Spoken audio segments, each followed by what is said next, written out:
Bonjour, alors je vous propose maintenant l'analyse orthographique d'un texte, comme on l'a déjà fait à plusieurs reprises. Dans ce cas-ci, le texte que je vous propose est de nouveau donc une dictée du Balfroid qui a été proposée récemment. Et je vous rappelle que les dictées du Balfroid sont très intéressantes au niveau des accords. Donc c'est justement ce que nous allons travailler ensemble. La mode du noir. Autrefois, le noir était porté seulement et en priorité par les gens endeuillés. Alors ici, difficulté qu'on a déjà travaillé il y a peu, porter, je ne sais pas comment l'accorder, donc là je vais essayer de voir un petit peu s'il s'agit d'un participe passé employé seul avec être ou avoir, et dans ce cas-ci je constate que porter est employé avec être. Par conséquent, porter va s'accorder avec le sujet, dans ce cas-ci le sujet masculin singulier, porter sera donc au masculin singulier.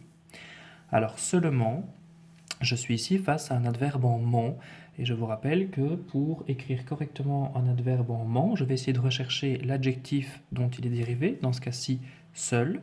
Seul se termine par une consonne, je vais donc rajouter un E à seul, et ensuite le ment. Seulement. Comme ça, je suis sûr de n'oublier aucune lettre en écrivant l'adverbe. Et en priorité, alors le et, si je ne sais pas comment l'écrire, j'essaie de voir si je peux le remplacer par était ou pas. Dans ce cas-ci, je ne peux pas le remplacer par était. Par conséquent, c'est un et donc c'est l'équivalent du plus. En priorité par les gens endeuillés. Endeuillé, dans ce cas-ci, participe passé employé seul. Je vais donc rechercher le nom auquel il se rapporte, les gens. Les gens masculin pluriel, endeuillé masculin pluriel. Aujourd'hui, cela se fait de moins en moins.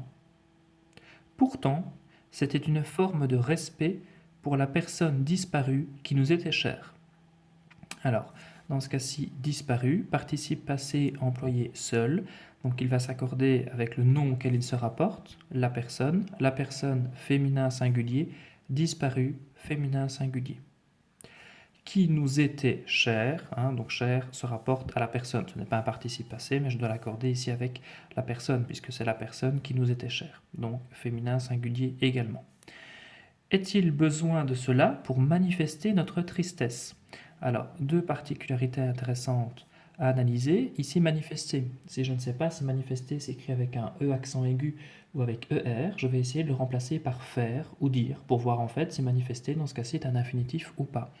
Dans ce contexte-ci, je pourrais remplacer manifester par faire, ou dire, dire notre tristesse par exemple. Par conséquent, c'est un infinitif, je vais donc bien mettre ER et non un accent aigu, donc infinitif ER. Notre tristesse, petite particularité, ici j'ai un E, mais je ne dois surtout pas mettre d'accent. Il est clair que je vais dire tristesse, mais je ne mets pas d'accent car le E est suivi de deux consonnes. Et je vous rappelle qu'en langue française, lorsqu'un E est suivi de deux consonnes, je dois dire est, mais je ne mets pas d'accent grave. Ceux que nous avons remarqués.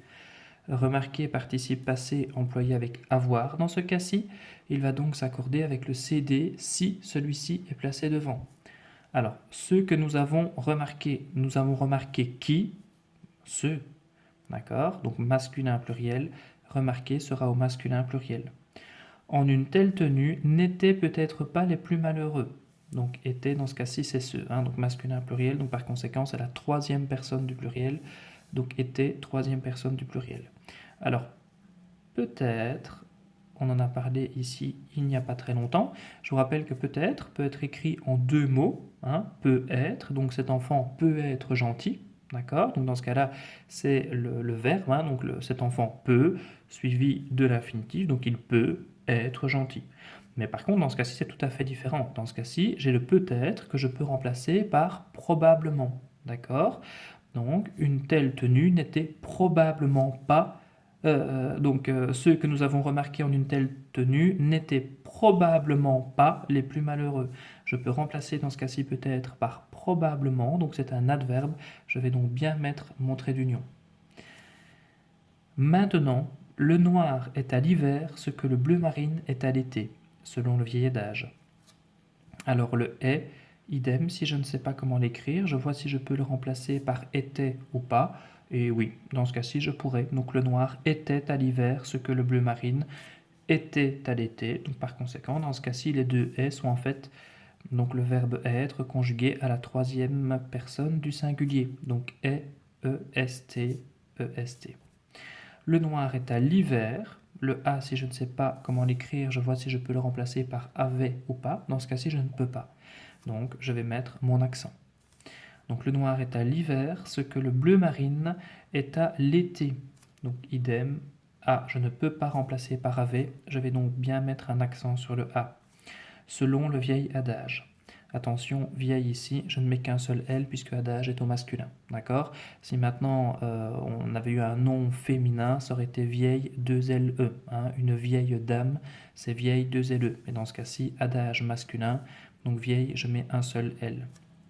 En effet, même les jeunes gens adoptent le noir.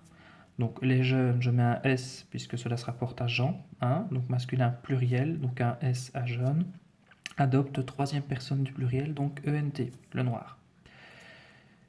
C'est une forme d'élégance, mais parfois ce n'est pas du tout le cas.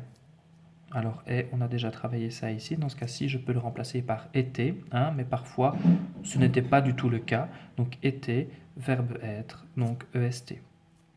Il faut imiter les autres.